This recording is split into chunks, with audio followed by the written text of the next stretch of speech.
Mesdames et messieurs, bonsoir, bienvenue dans votre émission Média Pro, l'émission qui décrypte pour vous l'actualité audiovisuelle et surtout cinématographique. Ce soir, nous allons rester entre le cinéma et l'actualité avec justement avec les manifestations de soutien à Gaza et au peuple palestinien qui se multiplient en Amérique du Nord. Cette fois, c'est au Canada que le film La bataille d'Alger de Gillo Pontecorvo et produit par Yassine Saadi a fait fureur. Sur les réseaux sociaux, mais aussi sur les vidéos. On voit l'extrait de cette projection à l'université de Montréal McGill et on revient au débat.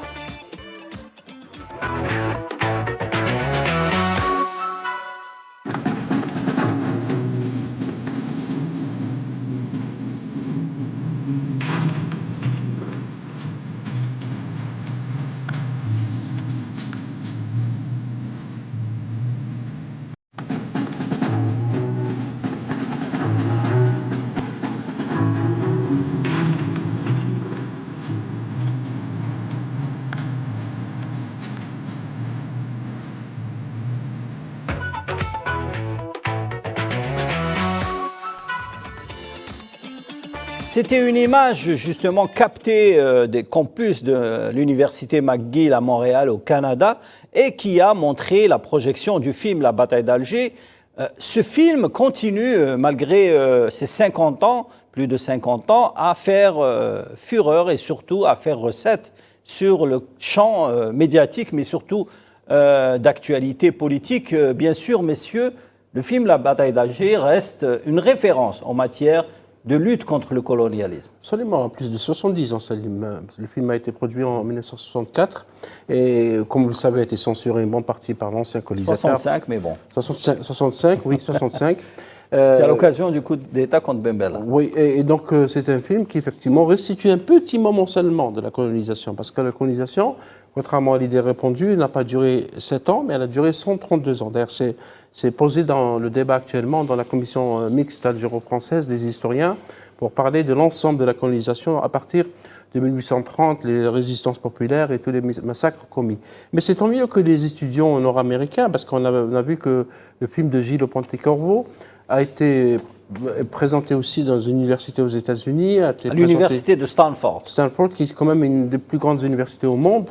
Et les élites, une bonne partie des élites politiques américaines, nord-américaines, et parfois européens sortent de cette université. Donc c'est très important qu'il y ait une conscience par rapport déjà à l'idée de la colonisation. Parce que là, l'idée répandue jusque-là, avant Gaza, avant le 7 octobre, était que Israël était un État qui se défendait contre les Palestiniens. Or, on découvre que c'est exactement le contraire. C'est un État colonial qui perd même son droit à la défense selon le droit international et qu'il y a maintenant un débat sur ce que peut être une colonisation, ce que peut être des assassinats, ce que peut être la torture. Le film de Gillo Pontecorvo, La bataille d'Alger, montre un aspect seulement de cette résistance des Algériens face à une puissance coloniale militaire. La France est un pays membre de l'OTAN, les États-Unis aussi, et qu'il y ait maintenant un débat entre étudiants, c'est tant mieux, parce que la colonisation en tant que phénomène d'asservissement, de domination, un phénomène qui rejette toutes les valeurs humaines, est en bonne partie ignorée par les sciences humaines européennes et nord-américaines. C'est même par les sciences... Une question bien précise. Qui sont supposées aborder cette question. Est-ce que tu penses que c'est un peu le film de Gillo Pontecorvo, qui est un film référence sur le plan cinématographique mais aussi historique, ou bien c'est un petit peu la lutte contre le colonialisme et la lutte pour l'indépendance du peuple algérien? On le voit dans le film, c'est une référence politique en matière de cinéma, mais aussi en matière d'histoire. Oui, je pense que c'est les deux. C'est la qualité cinématographique du film qui restitue une partie de l'histoire algérienne, bien réalisée d'ailleurs. Vous vous êtes vous-même intéressé, Salim, à ce film qui est un document. C'est vraiment un document. Ciné-reportage. Oui, c'est un ciné-reportage. En plus, la lutte du peuple algérien contre la colonisation française est également une référence. On parlait avant l'émission de Frantz Fanon.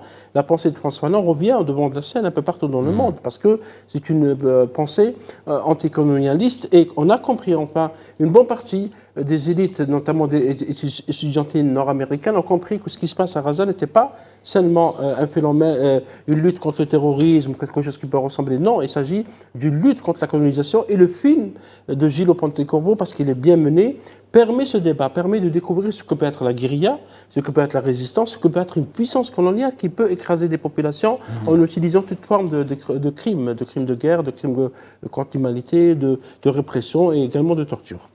Sofiane, le film La bataille d'Alger est devenu un petit peu le film de référence. Comme certains livres très connus, le film La bataille d'Alger est devenu le film référence des mouvements un petit peu révolutionnaires comme les Black Panthers, mais également l'IRA, l'OLP et aussi, surtout, certains mouvements disons, révolutionnaire. Et actuellement, il est un petit peu la référence pour tous les étudiants en Sciences Po. On l'a vu, par exemple, à Paris, tous les universitaires ou les étudiants à l'université, la prestigieuse université de Paris, de Sciences Po, qui s'intéressent à ce film et qui devient une référence en matière de lutte politique sur le terrain de l'actualité médiatique. Alors déjà, premièrement, je pense qu'il y a deux aspects principaux sur lesquels le film La bataille d'Alger est un document d'une importance capitale au niveau politique et au niveau historique.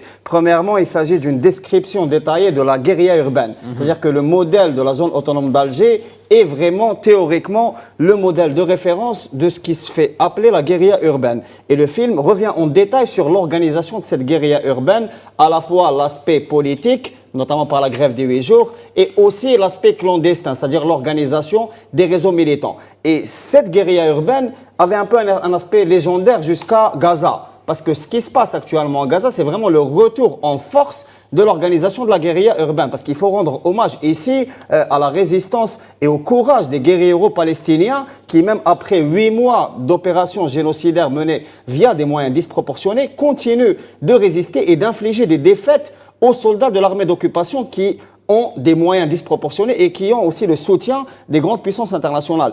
Du coup, c'est la première raison qui fait ressurgir le film La bataille d'Alger comme un document nécessaire. Le retour en force de la guérilla urbaine et des méthodes de guérilla, à la fois aussi de techno-guérilla, parce qu'on a vu aussi l'utilisation, notamment par les groupes de résistance, d'un nouvel aspect qui est la techno-guérilla, notamment l'utilisation des réseaux sociaux dans la communication. Le deuxième aspect, c'est aussi le phénomène de répression systémique et de crimes contre l'humanité, de crimes de guerre utilisés par la machine coloniale.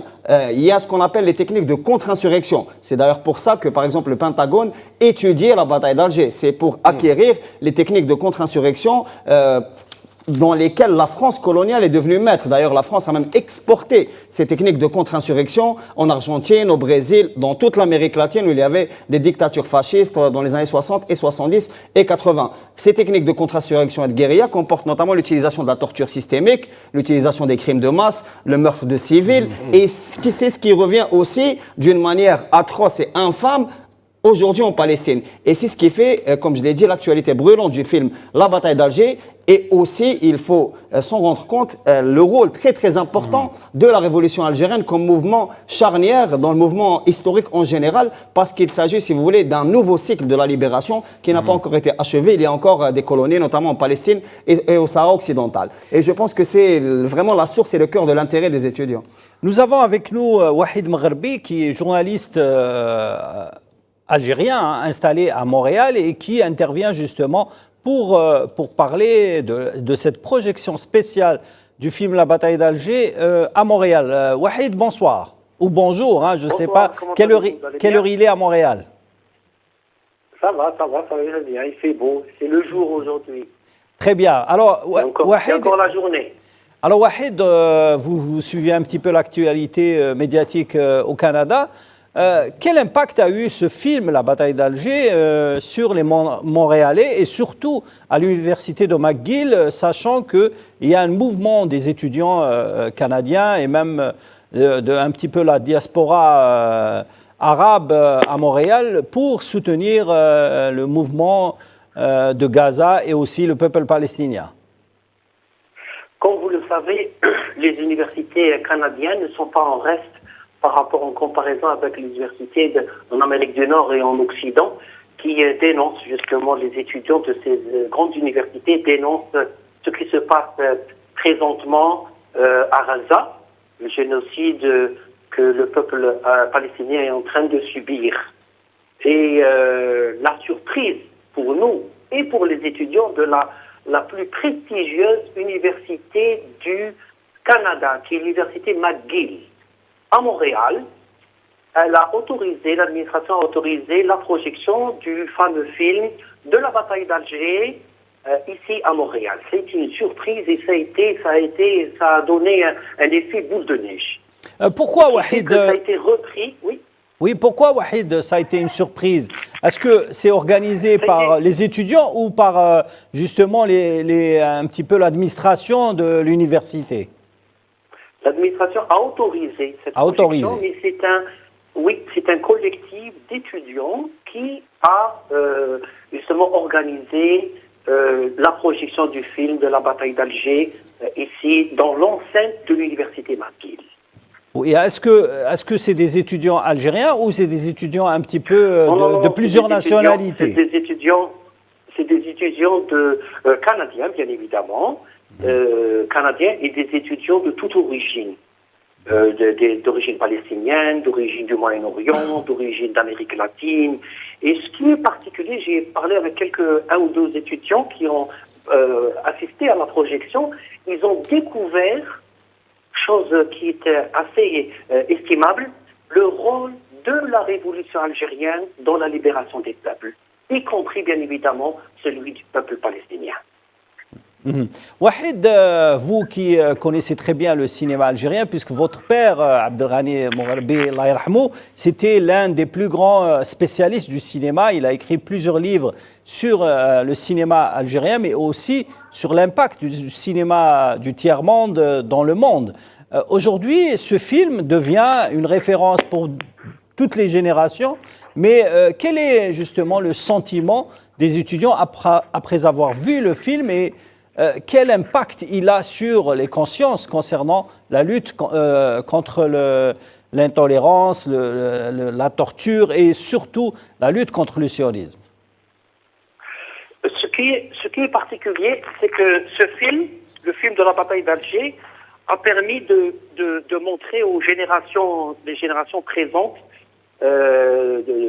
surtout maintenant, le rôle d'une lutte de mener une lutte de libération, justement un combat contre l'oppresseur et contre le colonialisme, quel qu'il soit. La force du colonialisme, la puissance coloniale française en Algérie, la puissance coloniale de l'État israélien dans les territoires occupés et surtout à Gaza, ce n'est pas une raison de baisser les bras et de se taire et de faire en sorte que cela c'est un marché qui est vendu d'avance. Au contraire, quand j'ai relaté les commentaires des étudiantes et des étudiants canadiens dans les réseaux sociaux, sur Facebook et sur TikTok, je peux vous le dire, ils sont impressionnés par la révolution algérienne à travers le film La bataille d'Alger. Ils sont tous impressionnés à l'unanimité. Wahid, quand on parle aujourd'hui, il y a une certaine polémique en Amérique du Nord. Quand on défend Gaza et le peuple palestinien et on dénonce un petit peu le génocide à Gaza, beaucoup d'étudiants, mais aussi des gens engagés sont taxés d'antisémites, sachant que là, ils dénoncent un génocide, mais ne sont pas un petit peu dans la politique anti-juive qui est répandue par certains médias occidentaux. Ce qui est nouveau, ce qui est particulier, je parle des enceintes universitaires, des campus universitaires. Les gens croyaient que l'opinion publique canadienne, universitaire en particulier et canadienne en majorité, était une opinion qui se désintéresse pour ce qui se passe au Moyen-Orient et bien évidemment à Gaza. Et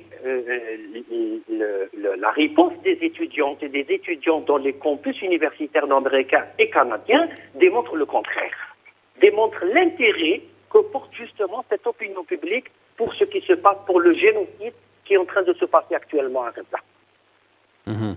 Wahid, c'est un démenti contre certaines presses, certains gros médias lourds, qui veulent justement faire passer comme quoi nous, au Canada ici, on est désintéressés, et bien évidemment, et cela ne nous concerne pas.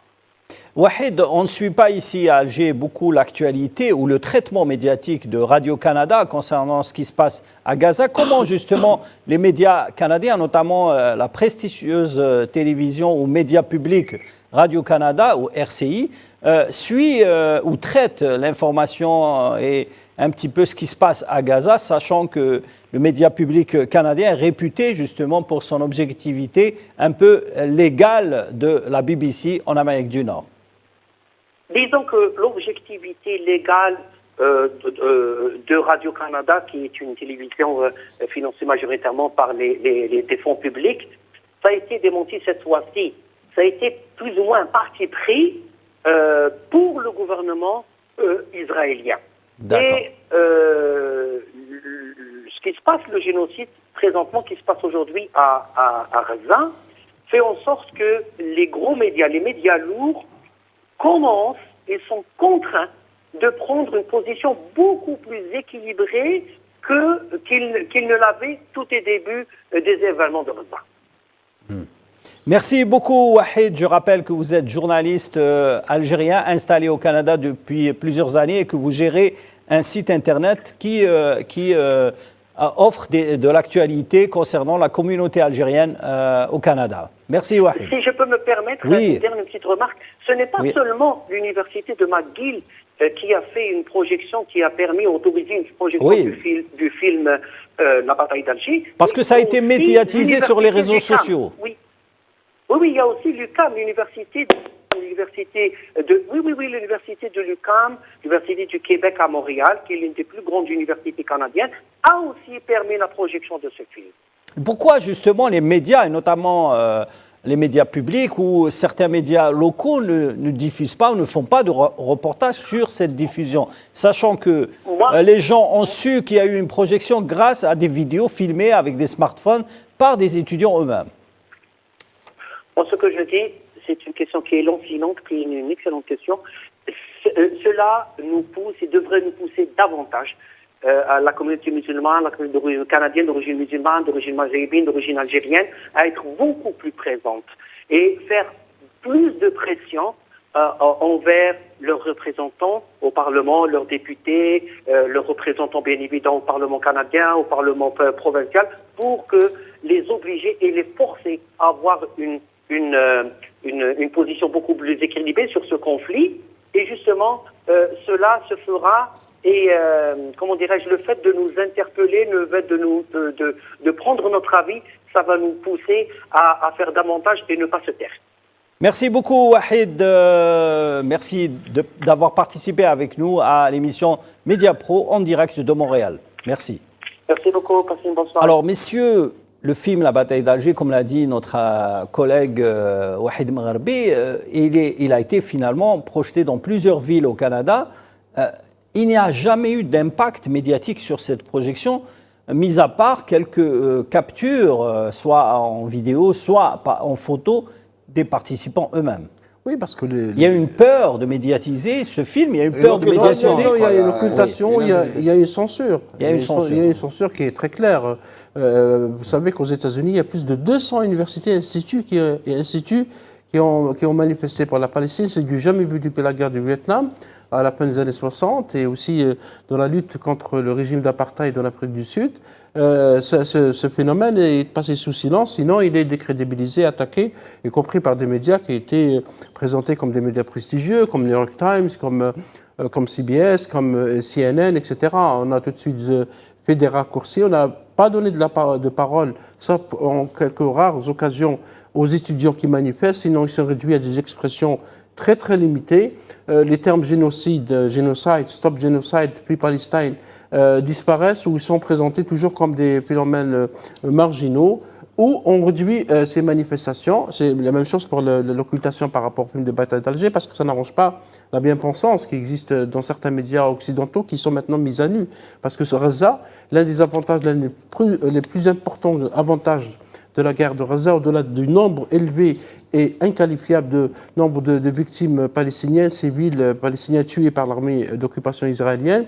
Gaza a montré qu'il y a une grosse censure et une grosse épée de Damoclès qui pèse sur les têtes des journalistes qui osent critiquer les politiques d'Israël. Sofiane, brièvement. J'aimerais vraiment rajouter quelque chose de très important. Il y a une occultation, une invisibilisation aussi du rôle algérien, que ce soit du rôle historique de la révolution algérienne, y compris par les mouvements de gauche et les mouvements révolutionnaires internationaux, alors que la lutte algérienne a été centrale dans le tiers-monde et à l'échelle mondiale. Et il y a aussi une invisibilisation des efforts et de l'activisme algérien au niveau diplomatique. Parce qu'il faut se rappeler que l'Algérie est vraiment à l'avant-garde diplomatique, à la fois pour condamner les crimes sionistes, pour reconnaître l'État palestinien, et elle est aussi, elle porte, si vous voulez, l'aspiration du groupe arabe. Et pourtant, les médias, y compris les médias arabes, ne parlent pas beaucoup du rôle algérien et de tout l'activisme au niveau juridique, notamment au niveau de la Cour internationale de justice et de la CPI, et aussi au niveau du Conseil de sécurité de l'ONU. Et ça, c'est quelque chose qui est vraiment à relever. Merci Sofiane. On fait une courte pause et on revient au débat.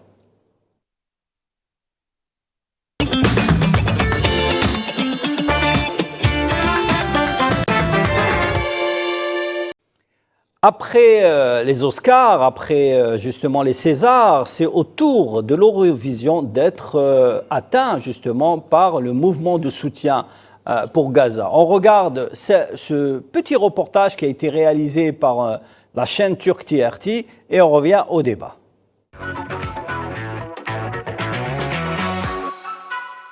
Qu'est-ce qu'Israël fait encore à l'Eurovision malgré les appels au boycott et les demandes de retrait? La Russie n'a plus le droit d'y participer depuis la guerre en Ukraine, par crainte qu'à la lumière de la crise sans précédent en Ukraine, la présence d'une candidature russe dans le concours puisse discréditer la compétition. Par contre, à la lumière de la crise sans précédent à Gaza, la présence israélienne ne semble pas discréditer la compétition, puisque selon l'UER, l'Union européenne de radio-télévision, l'Eurovision est apolitique et Israël remplit toutes les conditions pour y participer. Donc ni le génocide en cours, dont le risque a été reconnu par la CIG, ni la colonisation et l'apartheid ne semblent être des conditions pour être exclus. Quant à l'argument apolitique, on note que Shaul Greenklick, l'un des chanteurs qui avait passé avec succès les auditions pour représenter Israël, était un réserviste qui s'était présenté avec sa tenue militaire. Il avait été accueilli par l'une des membres du jury par « Je suis heureuse de vous voir porter un uniforme parce que c'est rassurant que quelqu'un comme vous soit en uniforme.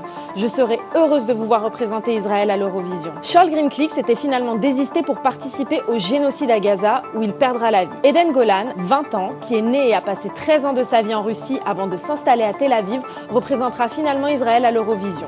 De nombreuses voix, à défaut de voir Israël exclu, appellent donc au boycott du concours qui est suivi chaque année par des centaines de millions de téléspectateurs à travers le monde. Mais des milliers d'artistes continuent d'espérer une exclusion avant la date fatidique du 7 mai. 1000 artistes suédois, dont le pays sera l'hôte de cet événement cette année, et 1400 artistes finlandais avec des artistes islandais ont signé des pétitions réclamant le retrait d'Israël du concours. Cela n'est pas en accord avec nos valeurs qu'un pays qui commet des crimes de guerre et poursuit une occupation militaire se voit offrir une scène publique pour redorer son image au nom de la musique. En Norvège, des militants d'Action Gruppa for Palestine, groupe d'action pour la Palestine, ont manifesté devant le siège de la chaîne de télévision NRK à Oslo dès janvier pour réclamer l'exclusion d'Israël. Il y a une forme d'indécence aujourd'hui à voir la représentante d'Israël se mêler à une manifestation qui est une manifestation festive où on va chanter, où on va danser.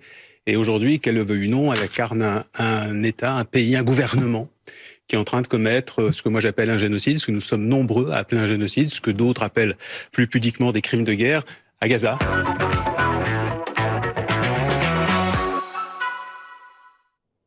Voilà, c'était le député de gauche Aymeric Caron qui a dénoncé justement la participation de la candidate de l'État sioniste à l'Eurovision.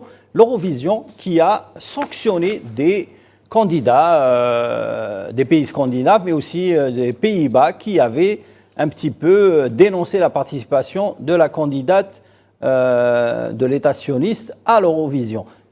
Messieurs, la politique a atteint son sommet à l'Eurovision. Bien sûr, on a exclu les Russes depuis la guerre en Ukraine, mais on a autorisé l'État sioniste à participer à ce concours exclusivement chantant pour les pays d'Europe. D'ailleurs, la grande question, que fait Israël à l'Eurovision? Est-ce qu'Israël est un pays européen? C'est une question qui est posée. Ça, c'est notre débat. Comme Même à eux, l'UEFA, ils participent- d'ailleurs. Comme à ils l'UEFA. participent à la Champions League aussi. Oui, alors à ce moment-là, Ils n'ont pas le droit. il faut que la Jordanie, l'Irak et les autres pays Voilà, le exactement. soient. C'est une question qui est posée depuis des années. L'Eurovision, oui, c'est un concours politique, puisque en 2019, il y avait un Ils disent groupe... qu'ils sont apolitiques. Hein. Non, et c'est ce qu'ils disent. On a vu quand même un réserviste qui est capitaine de Tout à l'armée fait. israélienne, qui était à Gaza et qui a été tué par les résistants palestiniens en décembre, qui est venu concourir dans les qualifications. Il a été En accepté. tenue militaire. Et hein. on a même vu membre du jury qui lui dit bon, je suis rassuré de voir un homme en tenue sur scène. pas normal. Ce n'est pas de la politique, c'est quoi? En plus, en 2019, l'Eurovision a exclu un groupe d'Islande parce que il avait voulu chanter une chanson critiquer la politique israélienne. Il a été interdit, et en même temps pour la Russie en 2022 qui a été bannie. Et la chanteuse qui a représenté donc Israël à ce concours qui s'appelle Eden Ganan est une russe de naissance, canadienne de nationalité, et qui est venue avec une chanson qui devait s'appeler October Rain, la pluie C'est ça, d'octobre, et qui devait renvoyer donc carrément Elle a changé. c'est le comité d'organisation qui lui demande de changer, et que finalement elle vient avec une chanson qui s'appelle Hurricane, où elle demande, où il y a des messages qui sont très clairs. Tenez bon, c'est une tempête, c'est ouragan, soit nous prends tout et laisse le monde derrière toi. Donc c'est des messages qui sont très clairs par rapport à la politique menée par Israël à Gaza. Et le comité on a vu qu'il y avait des manifestations quand même à Malmö. Et ce qui était intéressant, ça c'est pratiquement du jamais vu, la chaîne VRT, qui est une chaîne belge, a interrompu les demi-finales avec un texte qui a été montré à l'antenne, un texte du syndicat, disant, c'est très important, je pense que c'est une première dans une télévision européenne, bien que la Belgique a une position assez honnête et courageuse par rapport à ce qui se passe à Gaza. Il y a la Belgique, il y a l'Irlande, il y a l'Espagne, il y a la Norvège, les pays d'Islande. Surtout les pays scandinaves, ils ont soutenu un peu la cause palestinienne. D'ailleurs, plus de 2400, c'est passé Tout à fait, sous silence, comme l'a souligné Sofiane par rapport à ces politiques d'occultation. Plus de 2400 artistes d'Islande, de Finlande, de Norvège et de Suède qui ont dénoncé le fait qu'Israël soit présent dans ce concours. La chaîne BRT a diffusé un texte disant « Ceci est une action syndicale. Nous condamnons les violations des droits de l'homme par l'État d'Israël. En outre, Israël détruit la liberté de la presse. C'est pourquoi nous interrompons un instant la diffusion. Ceasefire now, stop genocide now. » En appelant à arrêter le génocide. Et donc c'était une action très très importante. Le plus curieux dans l'histoire, c'est que la cérémonie de l'Eurovision a été enregistrée 4 fois. On a fait un enregistrement et on s'est dit, parce que le comité d'organisation, ils se sont dit, au cas où il y aurait des manifestants pro-palestiniens qui entreraient manifester contre, ils vont passer à la diffusion d'un enregistrement. Mais elle a été huée, elle a été huée dans les demi-finales. Dans les demi-finales, oui. Et celui qui a gagné, pardon, en parenthèse, celui qui a gagné est un chanteur qui est habillé en femme, qui s'appelle Nemo, et suisse, et qui chante n'importe quoi. Si on a le temps, je vous lirai les textes de cette chanson pour dire le niveau intellectuel, artistique l'Eurovision, c'est un peu spécial. De l'Eurovision sur le plan musical. C'est un peu spécial, oui. Alors moi, je pense qu'il y a 2 éléments importants. Le premier, c'est déjà la confirmation du 2 poids 2 mesures. Comme vous l'avez mentionné, la Russie a été exclue, comme elle a été exclue du Comité olympique international.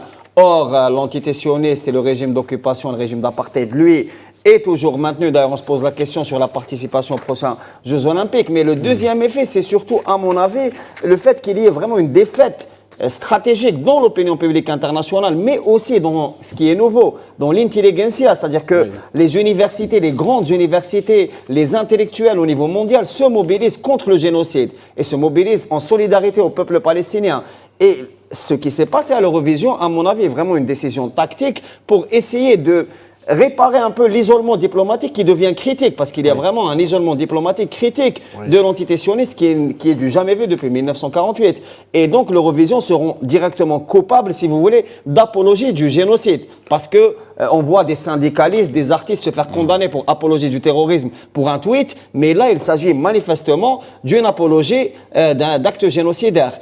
Et je pense qu'il y a vraiment un discrédit très très très profond derrière, non seulement pour l'Eurovision, mais aussi pour toutes les formes d'organisation pseudo-artistique ou pseudo-intellectuelle, et aussi pour les médias masses qui commencent à perdre vraiment du terrain et qui sont dans un moment, si vous voulez, de perdition totale. Parce que là, il s'agit vraiment, ils ont, si vous voulez, perdu la face. Parce qu'il y avait, comme l'a dit Faisal, une grande mobilisation qui a été masquée, occultée, mais on est à l'ère des médias sociaux, à l'ère aussi, si vous voulez, du tout informationnel. Et donc, on ne peut pas masquer quelque chose d'aussi gros. si vous voulez. Oui, Malmö, on a vu qu'effectivement, Malmö est une ville suédoise où il y a d'ailleurs un festival important dans cette ville. Il y a des manifestations depuis une semaine.